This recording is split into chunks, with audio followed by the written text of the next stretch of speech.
नमस्कार दोस्तों, स्वागत है आप सभी का साइंस जर्नी पे। दोस्तों, आज बहुत ही एक हॉट टॉपिक पर मैं आया हूँ आप सबके बीच में और ये टॉपिक अभी पूरे देश में गूंज रहा है। पहली बार ऐसा हुआ था कि जब एक यूजीसी के नाम पर कुछ ऐसा आया था जिसमें ऐसा लग रहा था कि एक हल्की-सी, एक थोड़ी-सी पहल की जा रही है, जो स्कूल कॉलेज में जो डिस्क्रिमिनेशन हो रहा था एससी, एसटी, ओबीसी के साथ, लगातार हमारे लोग मर रहे थे, हमारी कितनी जानें गई हैं हमारे भाइयों की, बहनों की और तब ऐसा लग रहा था कि एक हल्की-सी पहल होने की है तब ऐसे केस में इसको रोक दिया जाता है कि नहीं, नहीं हम तो डिस्क्रिमिनेशन करेंगे और बिल्कुल खुल के करेंगे, तुम लोग कुछ नहीं कर पाओ, उसको रोक दिया जाता है। सुप्रीम कोर्ट का फैसला आता है उस पर। तो आज हमारे साथ स्पेशल गेस्ट हैं नीरज पटेल जी हैं। आप लोग नेशनल जनमत से आप जानते होंगे, ये किसी परिचय के मोहताज नहीं हैं। हम लोग इन तमाम मुद्दों पर उनसे चर्चा करेंगे, देखेंगे कि ये क्या चल रहा है इस देश में। इसको शुरू करने से पहले मैं आप लोगों को लीगल डिस्क्लेमर दिखा देता हूँ। ये लीगल डिस्क्लेमर है, जैसा कि आप जानते हैं, यहाँ पे जो भी बातें होती हैं, जो भी प्रेज़ेंटेशन होती हैं, जो भी डिबेट्स होती हैं, इसका उद्देश्य साइंटिफिक टेम्परामेंट को एनकरेज करना है। जो कोई भी बाहर से डिबेट करने आते हैं, वो जो भी अपनी बातें रखते हैं, वो उनकी अपनी रिस्पॉन्सिबिलिटीज़ होती हैं। तो ये हमारे साथ हमारे स्पेशल गेस्ट आ चुके हैं, मैं इनको ऐड कर रहा हूँ। जी नीरज जी, आपका बहुत-बहुत स्वागत है साइंस जर्नी पे। शुक्रिया आपको और साइंस जर्नी के सभी दर्शकों को, क्योंकि आप साइंटिफिक टेम्पर के लिए काम करते हैं और मेरे जीवन की सबसे पसंदीदा चीज भी यही है, विज्ञान और संविधान। जी, तो बहुत आज शुक्रिया। टॉपिक भी संविधान से जुड़ा हुआ है, तो मुझे खुशी है कि आज हम लोग कुछ बात साझा कर पाएंगे और कुछ जो भ्रांतियां हैं उसको भी दूर कर पाएंगे। जी। जैसा कि यूजीसी का जो न्यू अपडेट्स आए थे 2026 का, इस पर जैसे ही ये बात आती है, अचानक से पूरा का पूरा ब्राह्मणवादी लॉबी जो है, वो चीख पड़ता है, रोड पर आता है, पुतले जलाए जाने लगते हैं, पता नहीं क्या-क्या चीज़ें करने लगते हैं। हम्म, फिर अचानक से देखा जाता है कि सुप्रीम कोर्ट का फैसला आता है और सुप्रीम कोर्ट जो है, उस पे स्टे लगा देता है। तो ये और खबरें जो मीडिया जिसको हम कहते हैं कि ये क्या चीज़ें चल रही हैं वो समाज को दिखाती हैं और कई लोगों ने मुझे शेयर किया कि कुछ मीडिया कवर जैसे ये देखिए, ये दैनिक भास्कर है। ये क्या छापता है कि जाति का नया जंजाल रोका, हस्तक्षेप न किया तो खतरनाक असर, समाज बँटेगा, सीजेआई बोल रहे हैं। मैं आपसे जानना चाहता हूँ कि ये बिल में भई क्या ऐसी चीज़ थी कि ये जाति का जंजाल पैदा कर दे रही थी? हम लोगों के समाज को बाँट दे रही थी?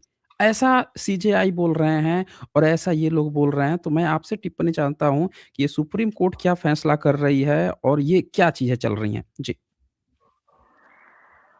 दरअसल सुप्रीम कोर्ट ने जो निर्णय दिया है, सुप्रीम कोर्ट ने भेदभाव की पहचान करने को ही, मतलब सुप्रीम कोर्ट ने अपने निर्णय में यह कह दिया कि भेदभाव की पहचान हो जाना ही अपने आप में समस्या है।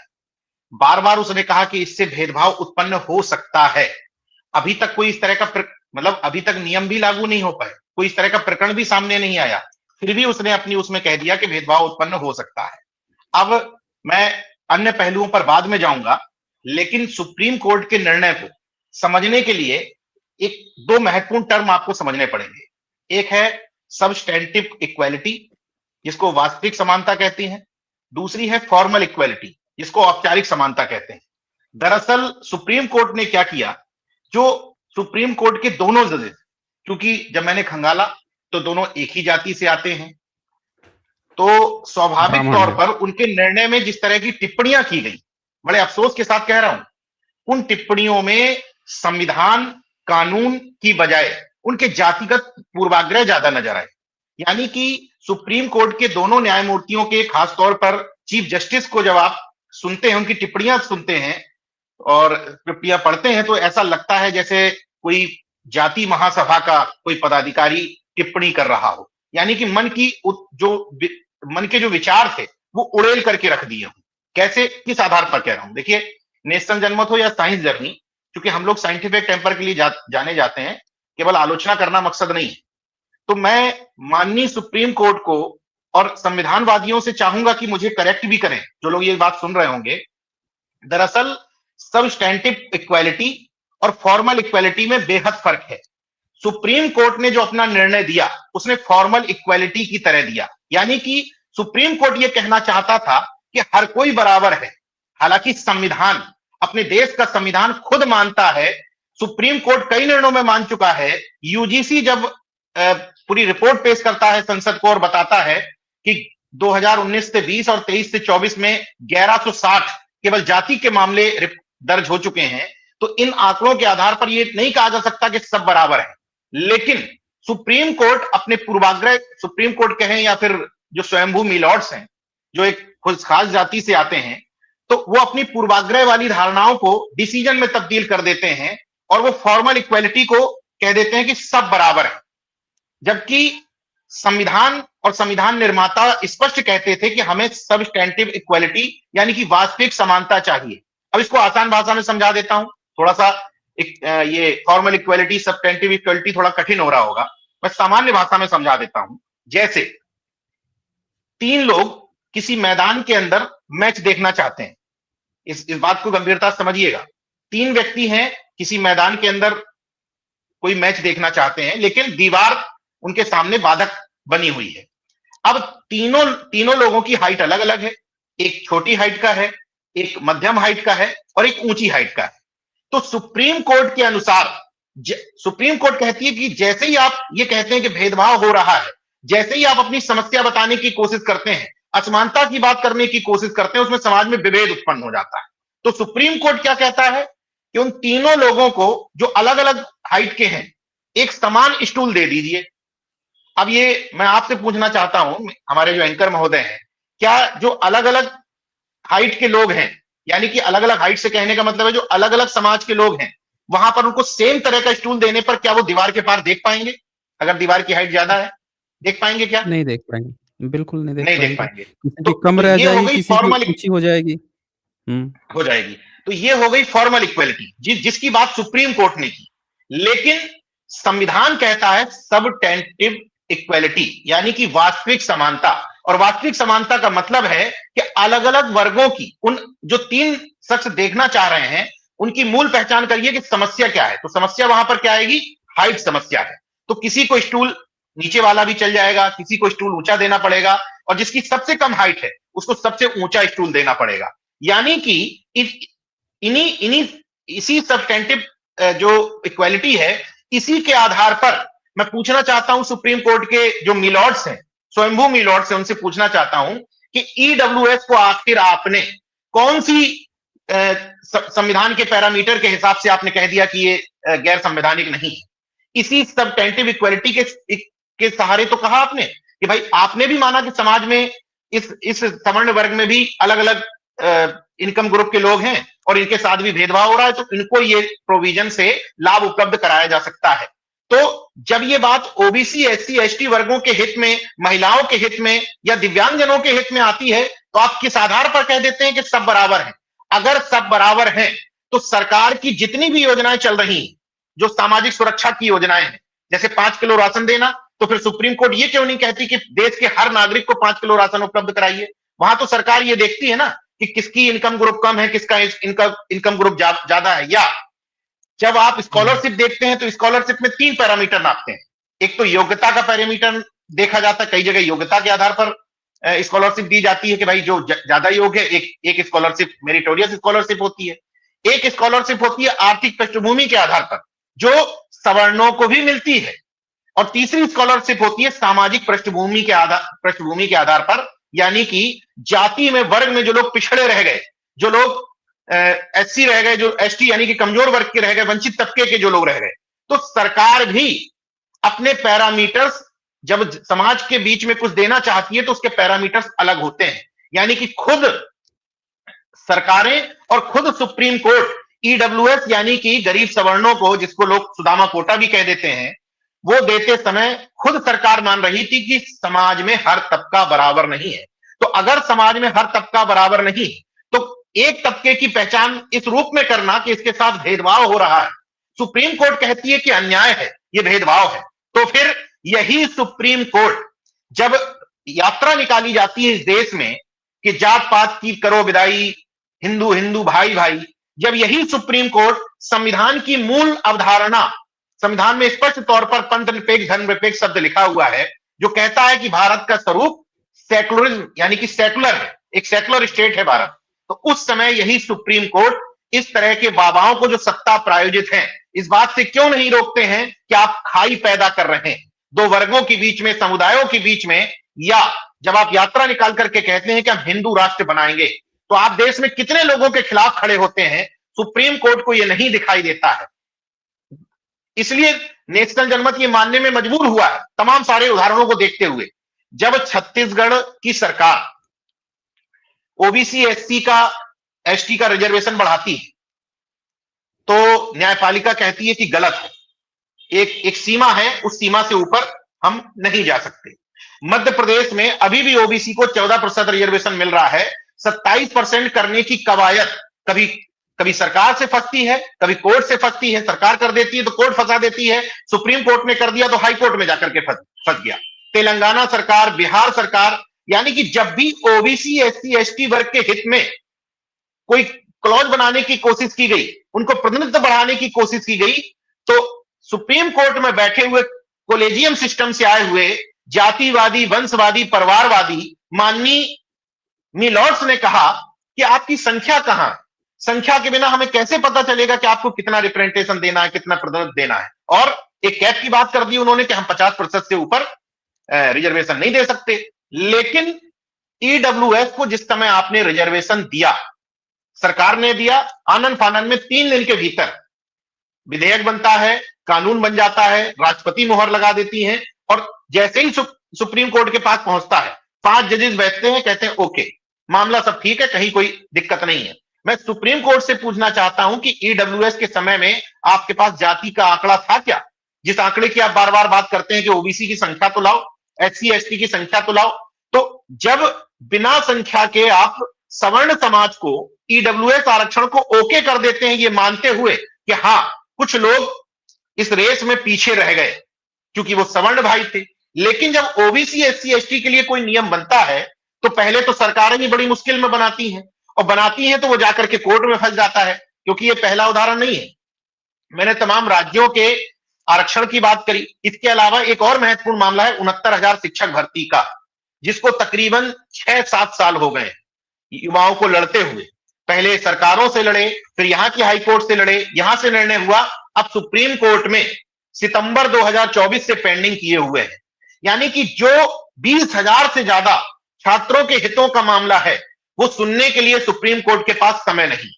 लेकिन जो उन्हीं की जाति पृष्ठभूमि का मामला आता है, मजबूरन ये बात कह रहा हूं बड़े अफसोस के साथ, क्योंकि ऐसा दिखाई देता है कि अमूमन न्यायिक चरित्र जाति में भटक जाता है।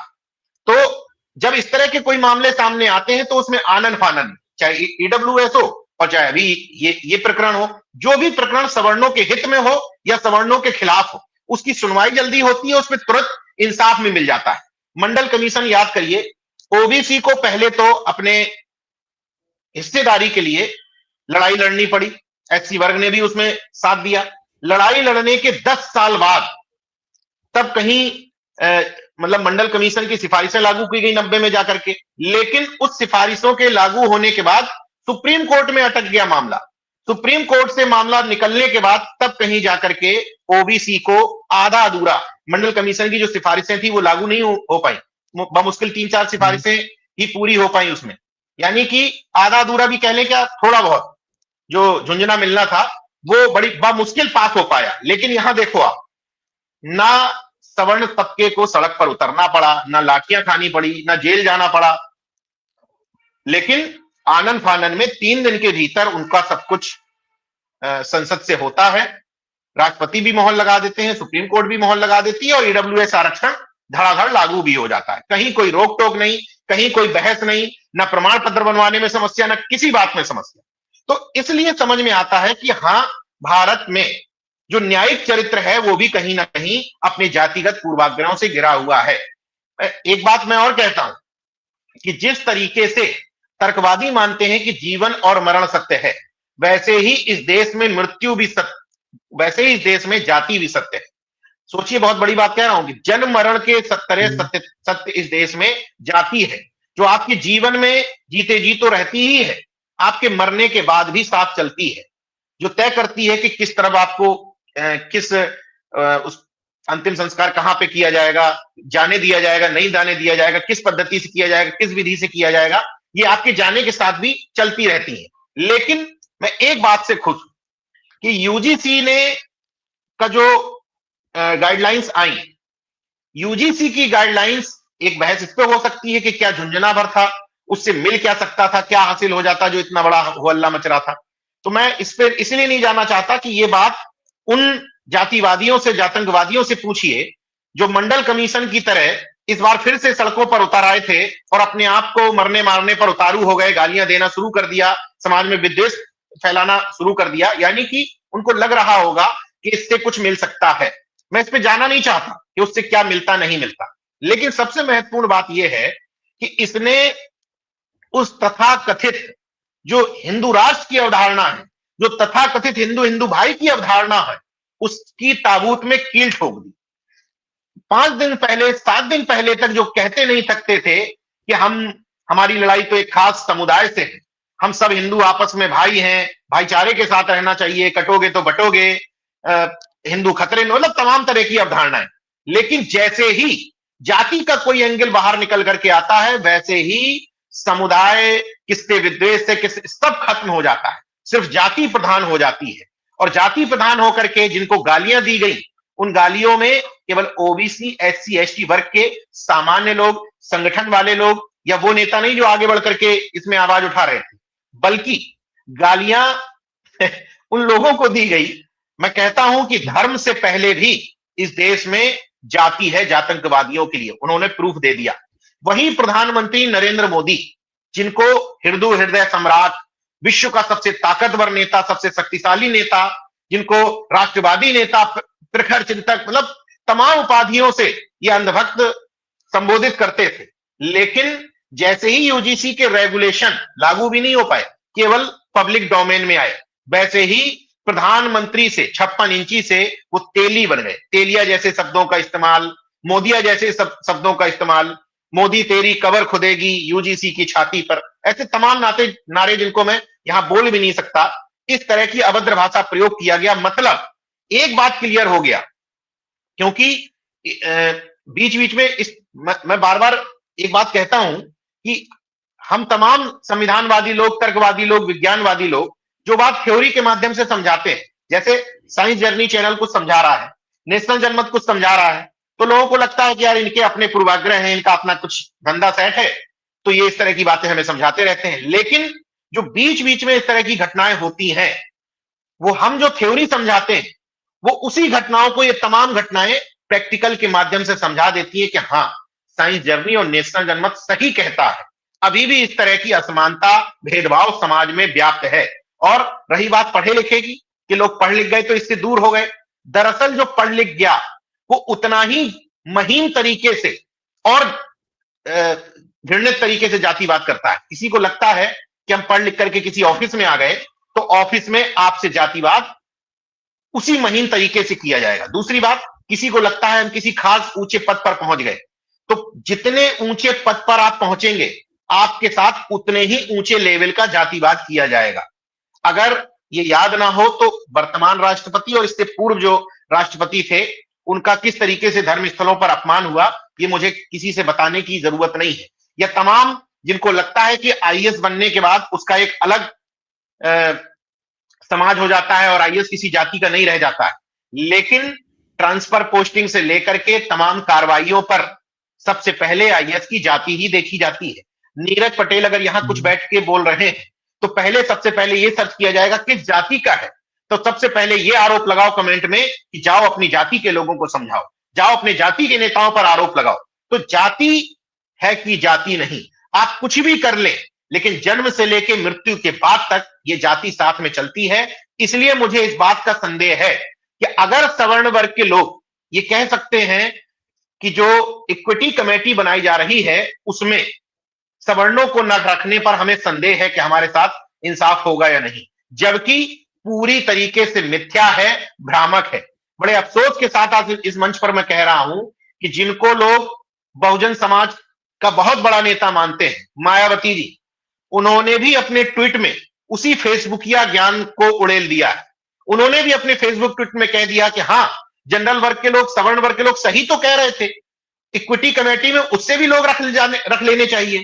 लेकिन जब आप पूरा नोटिफिकेशन गौर से पढ़ेंगे तो इक्विटी कमेटी में ये तो लिखा हुआ है, हाँ लिखा है कि ओबीसी, एससी, एसटी, महिला और दिव्यांगजन को उस इक्विटी कमेटी में रखना जरूरी है। लेकिन ये कहीं नहीं लिखा है कि सवर्ण इस कमेटी में नहीं होगा। उसी कमेटी के क्लॉज में लिखा हुआ है कि संस्थान का मुखिया उस कमेटी का अध्यक्ष होगा, और संस्थान के मुखिया का मतलब वाइस चांसलर, प्रिंसिपल, डायरेक्टर। 90% वही लोग हैं।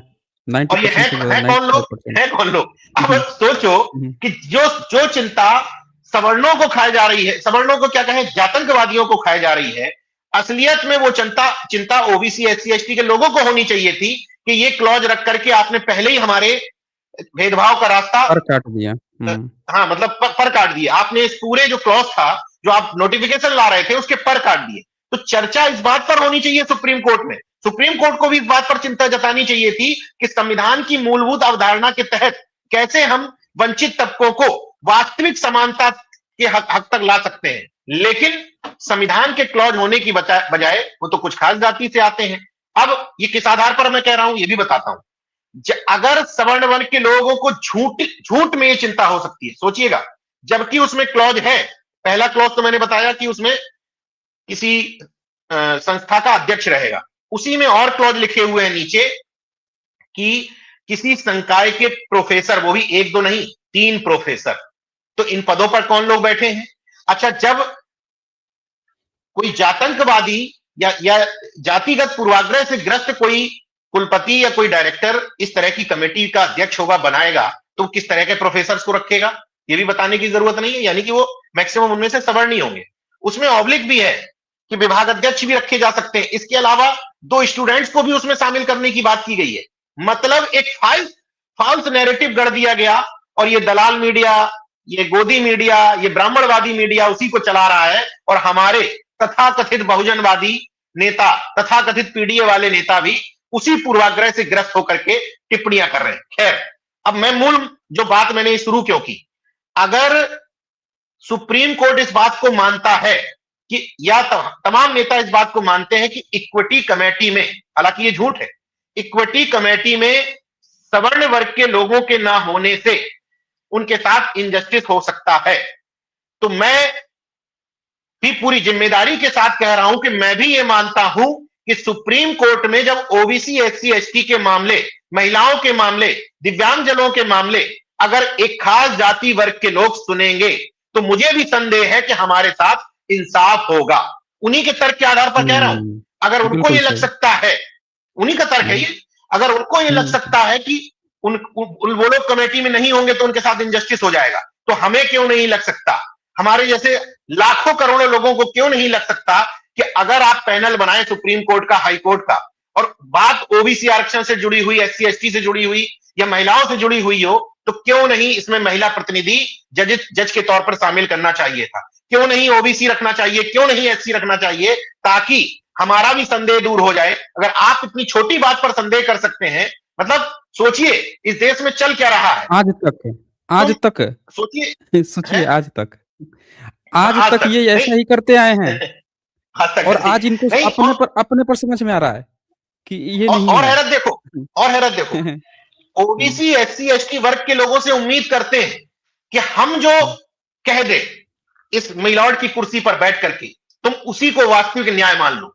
मतलब हमसे उम्मीद करते हैं कि उनकी जाति का व्यक्ति हमारे साथ जो भी फैसला दे वो तुम्हारे लिए न्याय है। लेकिन इतना भी भरोसा नहीं हो पा रहा है कि इक्विटी कमेटी में हमारे समाज के चंद लोग, मुट्ठी भरी लोग होंगे, जितनी संख्या बताई है इक्विटी, उससे एक भी ज्यादा नहीं हो सकती है, मैं दावे के साथ कह रहा हूं। तो उतने लोगों के रहने पर भी इनको लगने लगा कि हमारे साथ इनजस्टिस हो जाएगा। दूसरी बात, सुप्रीम कोर्ट ने बार बार जो टिप्पणी करी, देखिए मैं ये नहीं कह रहा हूं कि इस मामले में स्टे हो ही नहीं सकता था, लेकिन एक अंतर है। अभी आप पहली सुनवाई कर रहे थे, पहली सुनवाई करते समय तमाम चीजों को जांचा जाता है। डॉक्यूमेंट्स क्या हैं, रेगुलेशंस क्या हैं, डेप्थ क्या है। आपने बिना ये सब चीजों पर बहस किए हुए न यूजीसी को पक्ष रखने का मौका दिया। खैर, केंद्र सरकार पक्ष क्या रखती, मोदी सरकार, वो तो फिक्स मैच था। मैं पहले ही से कह रहा था फिक्स मैच था, और एक वकील के बयान के बाद तय हो गया कि मैच फिक्स था। क्योंकि अब बात आती है कि ओबीसी एससी एसटी के लिए सोचना क्यों पड़ता है सरकारों को, बाबा साहब का नाम क्यों लेना पड़ता है सरकारों को, ज्योतिबा फूले का नाम क्यों लेना पड़ता है? क्योंकि थोक में हुँ, वोटर तो ओबीसी एससी एसटी ही है। केवल सवर्ण हुँ, वोट से तो इनकी दुकानदारी चलेगी नहीं, इनकी सत्ता आएगी नहीं। तो बीच बीच में ओबीसी एससी एसटी को मैनेज करने के लिए इस तरह के झुंझुने लाने पड़ते हैं। लेकिन पता है कि तुम प्रदर्शन कर लो एक तरफ से, तुम प्रदर्शन कर लो दूसरी तरफ से, अंतोगत्वा सुप्रीम कोर्ट में मामला जाएगा, हाई कोर्ट में जाएगा, तो वहां से तो ये मामला रोका ही जाएगा। और नहीं रोका जाएगा तो ओबीसी एससी एसटी जिसको बीच बीच में लगने लगता है, जो जागरूक हो चुके हैं उनको तो पता है कि सत्ता हमारे हिसाब से डिसीजन नहीं लेती है, नीतिगत फैसलों में हमारी जड़ों पर मत्था डालती है, हमारे बच्चों के भविष्य से लेकर के हमारे पुरखों के इतिहास को जमींदोज करने की कोशिश कर रही है। लेकिन जो अभी समझदार नहीं है ओबीसी एससी एसटी तीनों वर्गों में, मैं किसी एक वर्ग पर विशेष आरोप नहीं लगाऊंगा, इनमें जो समझदार लोग नहीं है तो उनको इस तरह की झुंझुने पकड़ा करके ये बता दिया जाता है देखो सरकार तुम्हारे लिए सोच रही। अब सरकार यहां भी खुद कर ले गई और सरकार वहां भी खुद कर ले गई कि क्योंकि सबको पता है कि आजकल किस तरह का माहौल है और न्यायपालिका भी निष्पक्ष नहीं रह गई है, तो वो दबी जुबानी ये साबित कर ले जाएंगे कि हमने उचित पैरवी नहीं की, तो देखो ये रोक दिया गया। तो यानी कि सवर्ण भी खुश और ओबीसी एससी एसटी वर्ग भी खुश। तो सॉलिसिटर जनरल को खड़ा जरूर किया मोदी सरकार ने, लेकिन ये वहीं के वकीलों का कहना है कि सॉलिसिटर जनरल ने कोई विरोध नहीं किया। जबकि अगर कोई रेगुलेशन, अगर कोई कानून, अगर कोई विधेयक सरकार की तरफ से प्रोड्यूस हुआ है, सत्ता की तरफ से गया है, तो सॉलिसिटर जनरल खड़े होकर के कहते हैं कि इस मामले में कुछ तारीख दे दीजिए, सुनवाई का मौका दे दीजिए, अभी स्टे मत लगाइए, अभी हमारी बात सुन लीजिए, उस पक्ष को सुन लीजिए। लेकिन इस मामले में मौन स्वीकृति, क्योंकि सॉलिसिटर जनरल खुद उसी समाज से आते हैं, तो खड़े होकर के मजा ले रहे थे कि भाई तुम भिड़ जाओ, तुम भिड़ जाओ, अंतोगत्वा वोट बैंक की खेती तो हमें ही लहलहानी। तो मकसद मोदी सरकार का क्या था मुझे इससे मतलब नहीं है, लेकिन बात सुप्रीम कोर्ट के न्यायिक चरित्र पर है। समाज की सामान्य भाषा की भ्रांतियों को जो हम तमाम संगठनों के लोग चर्चा करते हैं, जो चर्चा सवर्ण संगठनों ने, करणी सेना ने, ब्राह्मण महासभा ने, सवर्ण परिषद, तमाम इस तरह के लोगों ने की होगी, उसी तरह की टिप्पणियां और उसी तरह की चर्चा जब सुप्रीम कोर्ट के मिलॉर्ड्स द्वारा आती है तो दिल दुखी होता है और सोचने पर विवश करता है कि कब तक सुप्रीम कोर्ट में ये व्यवस्था लागू नहीं होगी कि आईएएस, आईपीएस, पीसीएस और यहां तक कि लोअर जुडिशरी के पीसीएस, लोअर जुडिशरी के जजेज एक परीक्षा पास करके बनते हैं पीसीएस जे की परीक्षा से। और यही वजह है कि ऐसा नहीं कि लोअर जुडिशरी एकदम से सारी चीजों से मुक्त हो गई, लेकिन लोअर जुडिशरी में ओबीसी एससी एसटी के लोग आने लगे हैं क्योंकि परीक्षा यहां होती है। लेकिन अभी भी पूरी तरीके से उच्च न्यायपालिका में कुछ खास जातियों का, परिवारों का, वर्गों का प्रतिनिधित्व है, क्योंकि वहां कोई परीक्षा नहीं, केवल एक लॉ की परीक्षा सामान्य तरीके से पास करना है। कहीं से भी कोई एलएलबी कर सकता है, एलएलएम कर सकता है, 10 साल की उसकी वकालत होनी चाहिए, एडवोकेसी होनी चाहिए, और 10 साल में भी सरकार का, जो मौजूदा सरकार है उसका कहीं ना कहीं से चरण चुंबक होना चाहिए। बिना कोई एग्जाम दिए सुप्रीम कोर्ट तय कर लेगी अपना कोलेजियम बना करके, अपना खुद का कोलेजियम बना करके। दुनिया का ये अनोखा सिस्टम है कि खुद अपने आने के लिए अपने ही घर के लोग तय कर लेते हैं कि हाँ ये लोग चुन करके आ जाएंगे, और देश के सबसे सम्मानित पदों तक पहुंच जाते हैं, जो सबके ऊपर आदेश दे सकते हैं, सब पर हुक्म चला सकते हैं, जो धरती के स्वयंभू मिलॉर्ड्स कहलाते हैं। सोचिए, एक प्राइमरी का अध्यापक बनने के लिए, चपरासी तक बनने के लिए आपको परीक्षाओं के दौर से गुजरना पड़ेगा, लेकिन देश में जस्टिस की कुर्सी तक पहुंचने के लिए, न्यायमूर्ति बनने के लिए आपको किसी परीक्षा से नहीं गुजरना पड़ेगा। इसलिए यह निर्णय फिर से एक बार कहता है कि अगर आपको कोई डर नहीं है, भाई आप योग्यता की बात कर रहे हो, हम भी योग्यता की बात कर रहे हैं, परीक्षा से आ जाओ भाई, परीक्षा का सामना करो, एक न्यायिक सेवा आयोग बनाओ, न्यायिक सेवा आयोग बना करके आप जैसे एग्जाम लेते हैं, प्री मेंस इंटरव्यू जो आपको रखना है रख लीजिए, लेकिन परीक्षा तय करे कि कौन जाएगा, तभी ये चीज दूर हो पाएंगी। नहीं तो मोरनी के आंसू से, मोर के आंसू से बच्चे पैदा करवाते रहेंगे मोरनी। बच्चे पैदा करते हैं। ऐसे ऐसे जजेस अच्छा लोग एक भी। एक जी, जी। एक ये भी ये ब्राह्मणिज़्म का ये कहना था, ब्राह्मणों का ये कहना था कि भई इस नियम से ब्राह्मणों के साथ डिस्क्रिमिनेशन हो जाएगा, उनके साथ जातिवाद हो जाएगा। मैं ये जानना चाहता हूँ कि कॉलेज में सब लोग पढ़े हैं और हुँ, स्कूल विद्यालयों में हुँ। ये जो तथाकथित ब्राह्मणवादी लोग हैं, इनके साथ कैसे जातिवाद होता है? और या फिर जो एससी, एसटी, ओबीसी हैं, ये कैसे इनके साथ जातिवाद कर देते हैं? मैं थोड़ा-सा ये जानना चाहता हूँ। ये भी बड़ा मुद्दा ये लोग बोल रहे हैं। जी।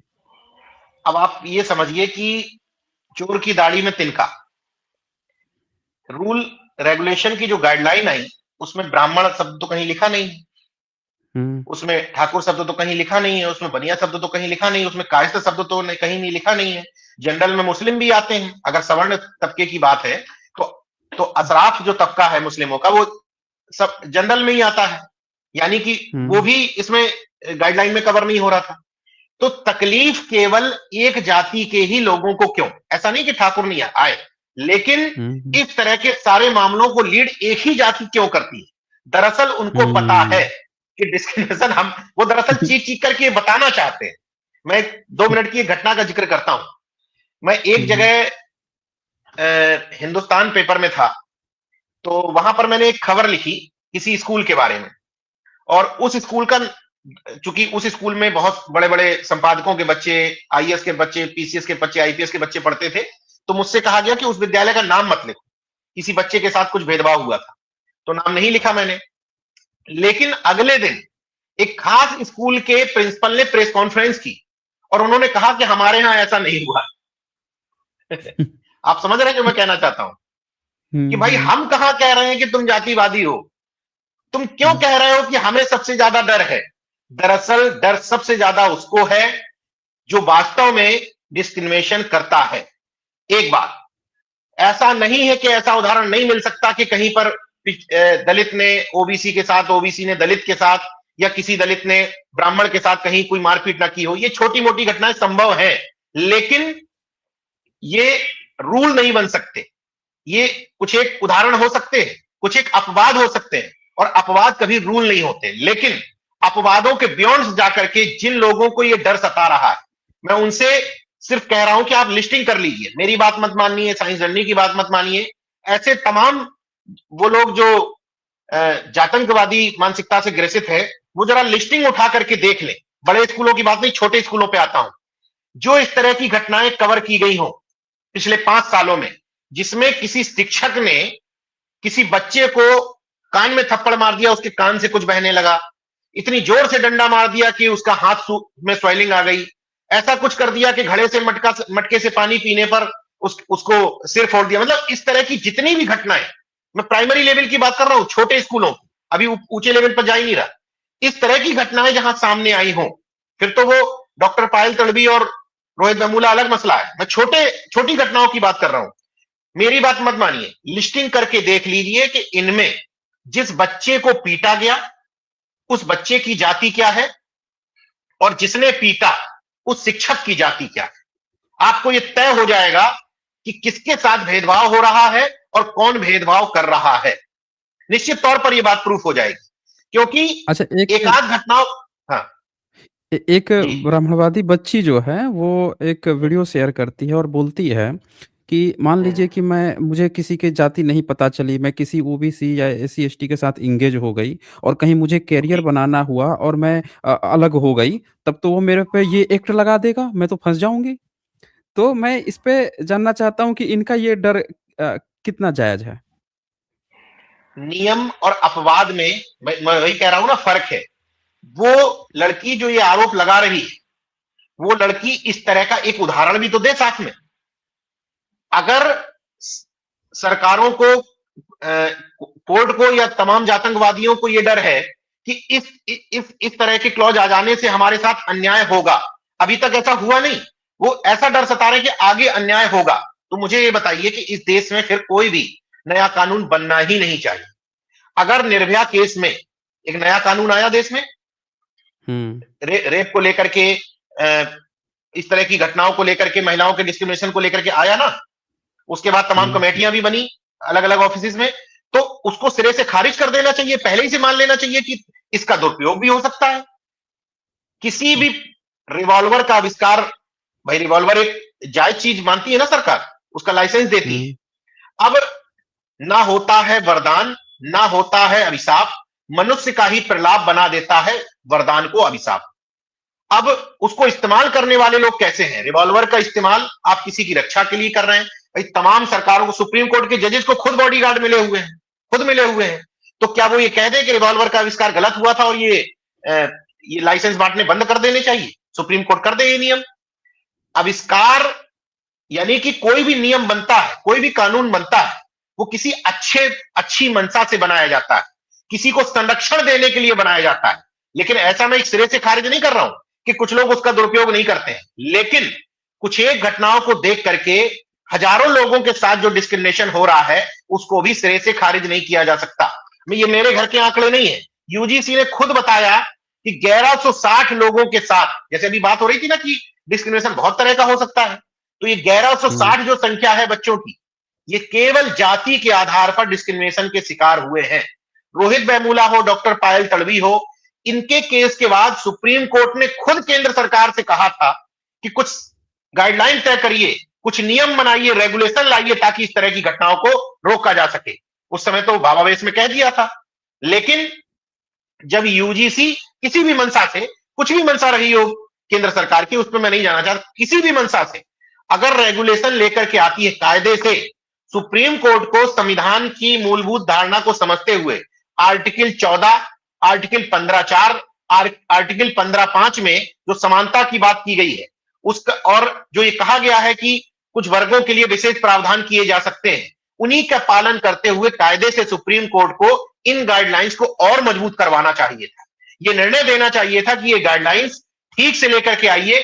अब आप कहेंगे कि अभी स्टे ही तो लगाया है, बिल्कुल ठीक बात है, यही तो मैं कह रहा हूं कि अभी आपने अंतिम निष्कर्ष नहीं लगाया, निकाला है, अभी महज स्टे लगाया है। तो महज स्टे देते समय क्यों आपने अपने दिमाग के सारे जाले निकाल करके रख दिए? आपने स्टे देते समय ऐसी टिप्पणियां की हैं मानो आप अंतिम निष्कर्ष तक पहुंच गए हो। मैं बहुत मैं बहुत संवैधानिक बात कह रहा हूं। मैं किसी संगठन के व्यक्ति की तरह या किसी खास कम्युनिटी या वर्ग से आने की वजह से ये नहीं कह रहा हूं कि एकदम सब गलत कर दिया। मैं ये कह रहा हूं कि अगर आपको प्रथम दृष्टया लग रहा था कि गाइडलाइंस में कुछ कमी है, तो हाँ, तरीका यही हो सकता है कि चलो अभी इसको कुछ दिन के लिए रोक देते हैं, गाइडलाइंस ठीक कर लेते हैं। लेकिन मंशा जो आपकी है, आपके भाषण में, आपके निर्णय में झलक रही। आपने पहले ही कह दिया कि सब गलत है, ये मतलब संविधान की अवधारणा के खिलाफ है और इससे समाज बढ़ जाएगा, इसमें छात्रों के बीच में भेदभाव की भावना पैदा हो जाएगी। यानी कि आपका मकसद है ही नहीं कि ओबीसी, एससी, एसटी वर्ग के लोगों को जस्टिस मिल पाए। हैरत देखिए, पूरा जो गाइडलाइन है वो किस आधार पर बनी है? इक्विटी। सबसे महत्वपूर्ण शब्द है समता, सबसे महत्वपूर्ण शब्द है समता के आधार पर बनी है। उसमें कहा गया है कि हम भेदभाव रहित समाज बनाने के लिए कर रहे हैं, असमानता रहित समाज बनाने के लिए कर रहे हैं। अब अगर भेदभाव, असमानता और समता शब्द से ही जातंकवादियों को और उन्हीं की जाति के बैठे हुए मिलॉर्ड्स को तकलीफ हो जाएगी, तो मैं नहीं समझता कि ये निर्णय कानून के हिसाब से, संविधान के हिसाब से, संविधान के आर्टिकल्स के हिसाब से दिया गया है, बल्कि यह निर्णय अपने जातिगत पूर्वाग्रहों के आधार पर दे दिया गया है।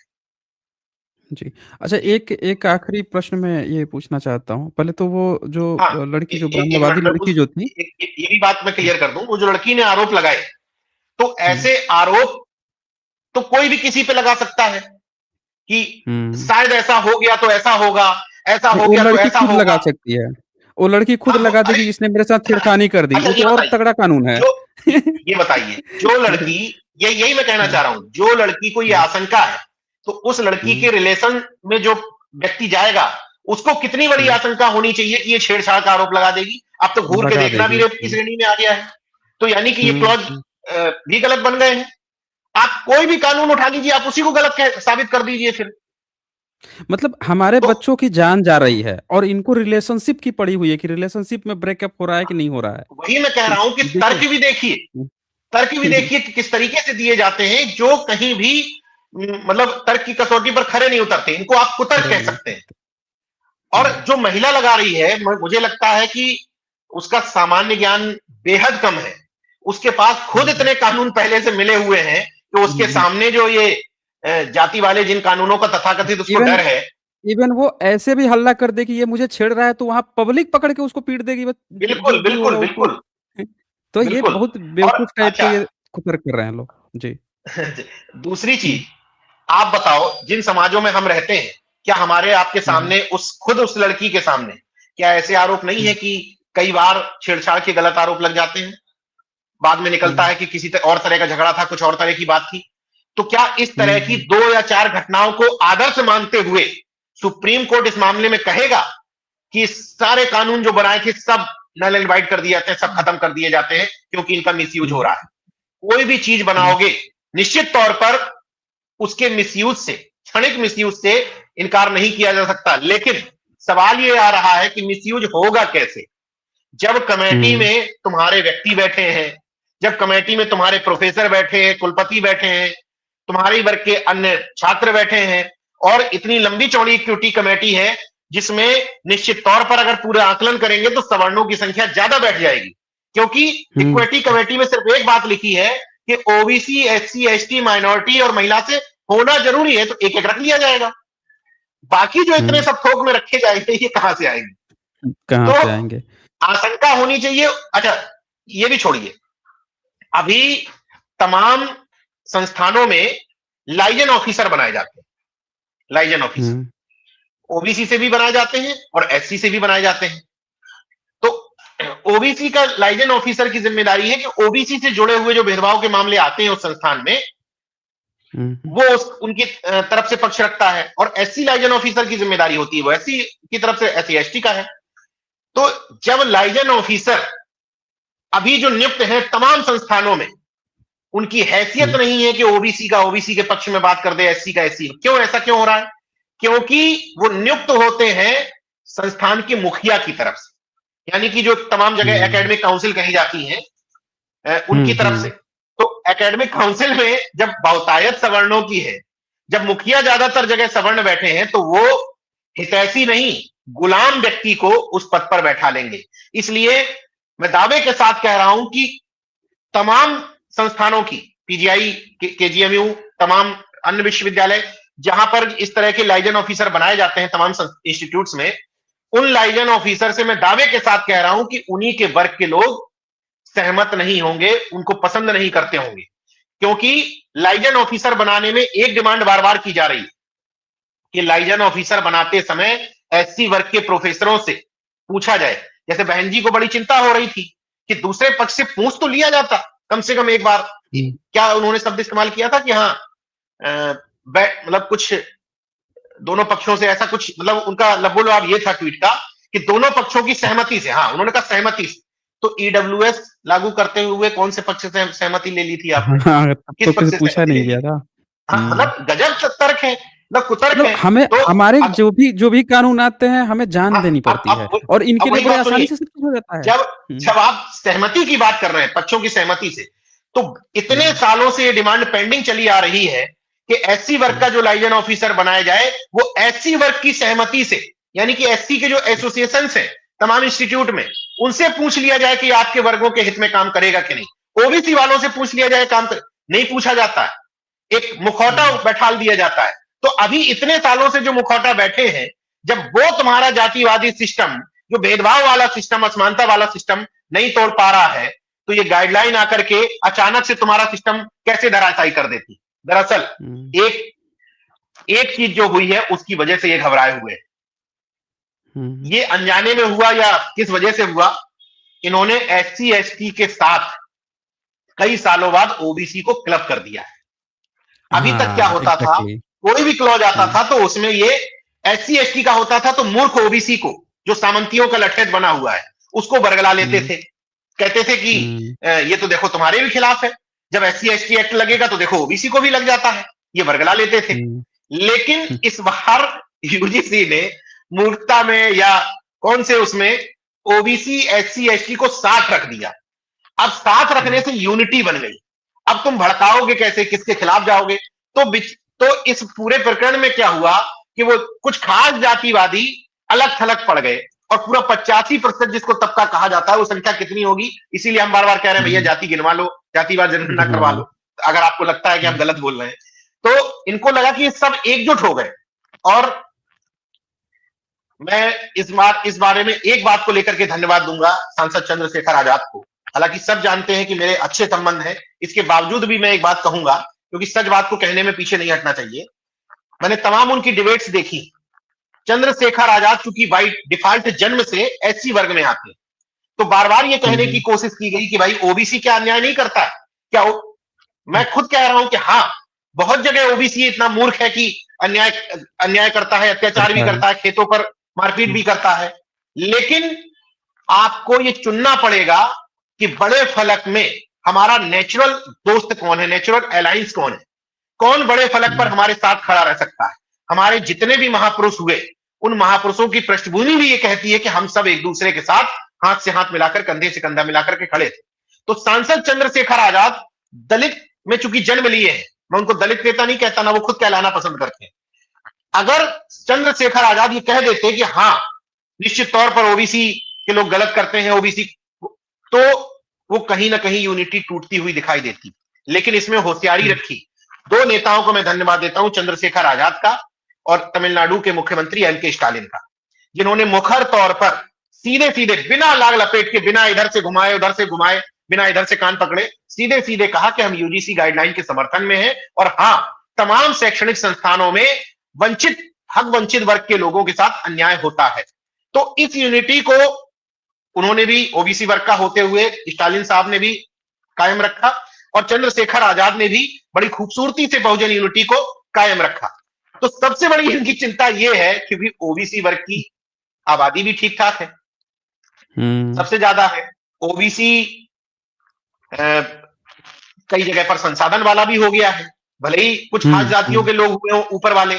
लेकिन हाँ, एक बात देखो, एक इंपॉर्टेंट बात, जब ओबीसी आप कहते हो तो ओबीसी का मतलब ऊपर तबके की कुछ 3-4 जातियां नहीं होती जिनकी संख्या ज्यादा है। जब ओबीसी आप कहते हो तो ओबीसी का मतलब दर्जी भी होता है और इस समाज के मैक्सिमम लोगों का स्टेटस आप गांव में देख लीजिए। जब आप ओबीसी कहते हो तो कुम्हार भी होता है, बढ़ई भी होता है।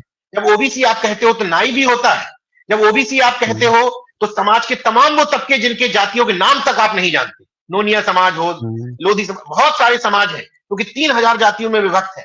तो ओबीसी कहने पर केवल आप 3-4 जातियों के चेहरे क्यों दिखाते हैं, जिनके विधायक ज्यादा, जिनके सांसद ज्यादा, जिनके जाति से लोग मुख्यमंत्री बन चुके हैं। जब ओबीसी के डिस्क्रिमिनेशन की बात होती है तो गांव में जाकर के देखो जरा कि ओबीसी की वो तबका जो संख्या में कम है, जो विकास में आज भी पीछे छूटा हुआ है, उनके साथ वास्तव में डिस्क्रिमिनेशन होता है या नहीं, उनके रहन सहन क्या है, वो किस तरीके से। कई ओबीसी तो ऐसे हैं जिनका स्थिति मतलब एससी एसटी से भी गया गुजरा हुआ है, काफी डाउन। अरे बिल्कुल है, बिल्कुल है, बहुत सारी जातियों को मैं ऐसे जानता हूं, लेकिन नाम लेने में कई बार कॉम्प्लेक्स भी लगता है सामने वाले को, इसलिए मैं नहीं कहना चाह रहा हूं। लेकिन ये हकीकत है कि बहुत सारे जो सो कॉल्ड इसमें शामिल कर दिए गए हैं ओबीसी में, लेकिन उनकी स्थिति भी ठीक नहीं है। तो जब आप मान लो ओबीसी एसटी की भी बात करते हैं तो केवल आप 3-4 जातियों को क्यों दिखाना चाहते हैं? ओबीसी में भी, अच्छा उन 3-4 जातियों की भी बात कर लें तो उन जातियों में भी अगर बामुश्किल 10 से 20% लोग ही होंगे जिन लोगों को आप कह पाए कि बड़ी अच्छी स्थिति में जी रहे हैं। बाकी उधर भी समाज की स्थिति गांव में जाकर के देख लो तो वही पड़ी हुई है। आप सोचो एक जाति की मैं जिक्र ही कर देता हूं। ये माना जाता है कि पटेल समाज और यादव समाज और मौर्य समाज, अमूमन इन 3 जातियों का नाम लिया जाता है, सक्षम है, ठीक है। आप सोचिए कि पटेल समाज के उत्तर प्रदेश में 42 विधायक हैं, लेकिन आप देखो इससे बड़ा डिस्क्रिमिनेशन का उदाहरण क्या होगा। एक विधायक यानी कि विधानसभा का सदस्य ताकतवर इंसान है और सत्ता पक्ष का है, उस सत्ता पक्ष के पिछड़े वर्ग के एक विधायक को सीएम का सजाती एक सामान्य सा वकील थप्पड़ मार देता है, सार्वजनिक तौर पर वीडियो वायरल होता है, सब कुछ होता है, लेकिन 1 घंटे के लिए भी उसको थाने नहीं बुलाया जाता। क्या ये डिस्क्रिमिनेशन का उदाहरण नहीं है? अब ये बताओ, ये इस किस आधार, ये आर्थिक आधार पर हुआ था या ये सामाजिक शैक्षणिक पृष्ठभूमि के आधार पर हुआ था? ये केवल एक उदाहरण नहीं है। इस आप अच्छा छोड़ दीजिए ये बात। जिन लोगों को ये लगता है कि ओबीसी में कुछ जातियां अब सक्षम हो गई तो फिर उनको इन तथाकथित हिंदुत्ववादियों को हिंदुत्व का ठेकेदार मान लेना चाहिए। अगर राधिका पटेल को कथा मंच से नीचे उतार दिया जाता है, ये कहते हुए कि तुम पिछड़े वर्ग की वो कथा नहीं कह सकती, जब यादव कथावाचक की चुटिया काट दी जाती है, मध्य प्रदेश में मोहन यादव के सीएम रहते हुए, मोहन यादव के सीएम रहते हुए यादव समाज के एक व्यक्ति की चोटी काट दी जाती है, सिर्फ इसलिए कि तुम्हारी इतनी हैसियत, ब्राह्मण जो चोटी रखते हैं वो तुम भी वो सिखा रखोगे, तुम भी वो चोटी रखोगे। जिस जाति के लोग कहते हैं कि भाई हमारे प्रधानमंत्री हमारी जाति का बन गया, हालांकि नरेंद्र मोदी जी का तेली जाति से सीधा कोई संबंध नहीं है, मोडघाची जाति के हैं वो, लेकिन क्योंकि उत्तर भारत में उनकी जाति नहीं है तो वोट बैंक के हिसाब से वो तेली बने रहते हैं, खैर वो उनका मसला है। लेकिन हमने चलो मान लिया कि वो जिन कुछ लोगों को लगता है तेली समाज के लोगों को कि वो हमारी जाति के हैं, साहू समाज के लोगों को, तो चलो हमने मान लिया कि प्रधानमंत्री आपकी जाति है, लेकिन प्रधानमंत्री तो आपकी जाति का बन गया, लेकिन आपकी जाति की कथावाचका को छत्तीसगढ़ में यामिनी साहू कहा जाता है तुम मुजरा करो, नचनिया हो तुम कथा व्यास पे पीठ पे नहीं बैठ सकती। तो किसके साथ नहीं हुआ? मौर्याओं के साथ हो गया, यही उत्तर प्रदेश की घटना है। उनसे कहा गया कि तुम ब्राह्मण बनकर के कथा क्यों कर रहे हो, तुम मौर्य हो, तुम मौर्य, तुम यहां कथा नहीं कर सकते। मौर्य के साथ हो गया, लोधी के साथ हो गया, कुर्मी के साथ हो गया, यादव के साथ हो गया। तो किसको भैया तुम क्रीमी और अपर तबका बता रहे हो? तुम तो सबके साथ वही पिछड़ा समझ करके भेदभाव कर रहे हो। तो फिर तुम किस आधार पर कह देते हो कि कुछ खास जातियों में लोग मजबूत हो गए? मजबूत जिनको तुम कह रहे हो उनको भी तो तुम सामाजिक और शैक्षणिक दृष्टि से पिछड़ा मान रहे हो, उनके साथ भेदभाव कर रहे हो, उनके साथ दोयम दर्जे का बर्ताव कर रहे हो। तमाम ऐसे जिले हैं जहां पर आप जिन जातियों को सक्षम कह रहे हैं, वहां सामंतवादी जिलों में इनकी स्थिति इतनी खराब है। मैंने लड़ाई लड़ी थी प्रतापगढ़ कांड में, पटेल समाज के लोगों के घर जला दिए गए थे, कुछ दो सत्ता संरक्षित जातियों के द्वारा, और वही जो तथाकथित कह रहे हैं कि सक्षम जातियों से है, उनके घरों की स्थिति आप जाके देख लो, खप्पर तक नहीं है उन घरों में, तमाम घरों में। उनकी हैसियत नहीं थी कि वहां के किसी नेता के खिलाफ बोल दें। तो आज भी अच्छा, अब यहां पर लॉजिक क्या दिया जाएगा? अब मेरी इन बातों पर लॉजिक ये दिया जाएगा कि जो बताने की कोशिश कर रहे हैं आप, यही स्थिति तो सवर्णों में है। निश्चित तौर पर बहुत सारे लोग ऐसे मिल जाएंगे, लेकिन इस बात को समझिए कि जिस ब्राह्मण के घर में छप्पर नहीं है, उसको कथा पीठ पर बैठने पर सम्मान मिलता है। लेकिन जिस पटेल और यादव के घर 5 मंजिला के हैं, उनको भी व्यास पीठ पर बैठने का अधिकार नहीं है इस धर्म में। यही तो मूल अंतर है जिसको मैं बताने की कोशिश कर रहा हूं। दरअसल यहां पर जो भेदभाव है वो आर्थिक आधार पर है ही नहीं कि तुम्हारे पास कितना पैसा है कितना नहीं है। यहां पर भेदभाव जाति जनरेटेड है। कोई व्यक्ति मंच पर बोल रहा है तो ये तय कर लिया जाता है कि जाति का है, उसके हिसाब से इसको कितनी गालियां दी जाएंगी। अब ये बताओ आप, अगर जाति संरक्षित नहीं होता तो नरेंद्र मोदी जी से ज्यादा बड़ा ताकतवर व्यक्ति कोई है देश में? प्रधानमंत्री की हैसियत से संवैधानिक पद पर बैठे हुए हैं, उनको भी इन सवर्ण समाज के लोगों ने जातिगत गालियां दी हैं, जातिगत। इससे बड़ा उदाहरण और क्या होगा? जिसको तुम हिंदू हृदय सम्राट बताए नहीं सकते थे, जो बेचारा तुम्हारे लिए ईडब्ल्यूएस लेकर के आया, गैर प्रधानमंत्री जी तो कई बार कहते आए हैं कि मुझे तो लोग ऐसा बोलते हैं वैसा बोलते हैं। अब नहीं बोल रहे हैं, एक बार तो फिर से बोलना चाहिए कि अब किसने बोला है। पहले तो बोलते थे कि मैं ऐसे समाज से आया हूं इसीलिए मुझे कोई भी बोल देता है। अब एक बार फिर से बोले ना, अब कौन बोला है? अब मुंह सिला हुआ है, क्योंकि वोट बैंक तो है ओबीसी एससी एसटी इस समय उनका टारगेट, लेकिन क्योंकि संघ की एक खास जाति है, तो संघ की उस संघ संरक्षित और संघ की प्रिय जाति को नाराज करने की हैसियत ना मोदी जी में है, ना उत्तर प्रदेश में योगी जी में है। कोशिश जरूर होती है, योगी जी द्वारा कोशिश जरूर होती है कि उनकी प्रायोरिटी में सबसे पहले अपना जिस जाति से वो आते हैं वो जाति है, लेकिन बीच बीच में मैनेज भी करना पड़ता है, क्योंकि आरएसएस संरक्षित जाति को बहुत दिनों तक नाराज करके इसके सिस्टम में नहीं चला जा सकता। इसलिए ना मोदी जी की हिम्मत है, ना किसी अन्य की हिम्मत है कि आगे बढ़कर के, ना किसी को इन लोगों के खिलाफ, इन आतंकवादियों के खिलाफ, जहरी लोगों के खिलाफ मुकदमा दर्ज करवाने की हिम्मत है। जगह जगह पुतले फूंकते हुए घूम रहे थे, गालियां देते हुए घूम रहे थे, लेकिन कोई कहीं कोई कार्रवाई नहीं। तो जूता मार रहे थे सब। सब कुछ हो रहा था। मैं सिर्फ सुप्रीम कोर्ट के न्यायमूर्तियों से यह कहना चाहता हूं कि आपने जिस बात को अंतरिम आदेश की तरह दिया जाना चाहिए था कि भाई सिर्फ स्टे ही तो है, अभी क्या इसमें फालतू ज्ञान देने की जरूरत है। आपने उस स्टे को अंतिम निष्कर्ष की तरह प्रेजेंट करके लोगों के मन में धारणा पैदा कर दी है कि हाँ, ये रेगुलेशन गलत थे और इससे अन्याय हो रहा था, इनजस्टिस हो रहा था। कहीं भी आपने संविधान के किसी भी क्लॉज को ये उदाहरण देकर के समझाने की कोशिश नहीं की कि इनजस्टिस हो कैसे रहा था, गलत कहां हो रहा था। जबकि अपना जो भारत का संविधान है, संविधान निर्माताओं ने, बाबा साहब ड्राफ्टिंग कमेटी के चेयरमैन इसीलिए बनाए गए थे क्योंकि वो सारी चीजों को समझते थे कि इस देश में किस तरीके से जातिगत पूर्वाग्रह है। इसलिए उन्होंने इक्विटी शब्द की व्याख्या करते हुए, समता समानता शब्द की व्याख्या करते हुए वो समानता नहीं कही कि पलामू के, झारखंड के पलामू में पढ़ने वाला बच्चा, उत्तर प्रदेश के बुंदेलखंड में पढ़ने वाला बच्चा और बलिया में पढ़ने वाले बच्चे और दिल्ली के किसी बहुत महंगे 5 स्टार स्कूल में पढ़ने वाले चारों बच्चों को एक बराबर मान लिया जाएगा। ये इक्विटी नहीं है। इक्विटी ये है कि पहले बराबरी पे आने के अवसर तो उपलब्ध कराओ। वो जो लोग जो दीवार फांद करके अंदर का मैदान देखना चाहते थे, उनको पहले स्टूल तो उपलब्ध कराओ ताकि वो अंदर का मैच देख सके। तब जिन तीनों लोगों ने बराबर से मैच देखा, तब उसमें आकलन किया जाए कि वास्तव में किसकी व्याख्या सही है, कौन कमेंट्री अच्छी कर सकता है। हो ये रहा है, कई सालों से ये हो रहा था कि आपने सावित्रीबाई फूले के वगैरह के उदाहरण पुराने हो गए। मैं उन रटी रटाई चीजों पे नहीं जाना चाहता कि पहले आप क्या करते थे नहीं करते थे, लेकिन ये बात तो सत्य है कि जो लोग कई सालों से जिनकी पीढ़ियां पढ़ रही हैं, हम लोग तो अभी पिछड़े दलित वर्ग के लोग, इन लोगों में तमाम लोग अभी पहली पीढ़ी के ही साक्षर हैं।